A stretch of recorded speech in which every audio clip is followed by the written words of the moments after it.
ওয়ালাইকুম, আশা করি ভালো আছেন। তো রস খাইতে চলে আসলাম, নিসুর বাগানে রস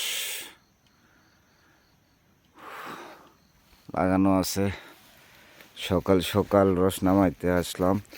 এই গাছে লাগানো ছিল, কোনবা হারামজাদা বেঞ্চোচ্চোদা ছুলপুল এসে যে রস খেয়ে ফেলে দিছে, হালি রেখে গেছে, ফুল ছিল। তো আমি আর জাকির আসছি সকালবেলা রস খাইতে। জাকির সাহেব, বাজি কি খবর? তাহলে রস যে নামা ফেলে দিল তার কি হবে ক দেখি। আরে ওরা তো এক হাড়ি রস খাই পারবো না, লিয়ে গেছে। লিয়ে গেছে রস ওরা, তাই না?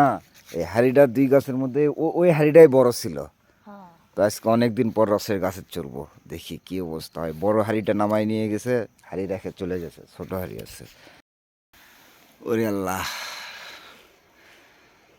জাকির সাহেব কই? আমি খেজুর গাছে তুলে গেছি কিন্তু রস নাই। কি এক অবস্থা, রস ফুল ফাঁকা খেজুর গাছের মাথাত।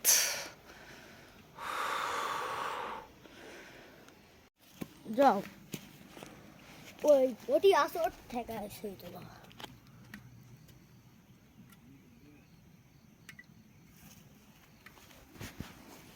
যারা প্রতিদিন রস নামে তাকে কি করা উচিত সেটা কো, কি করা উচিত? না, ঠ্যাং ভেঙে দেওয়া লাগে।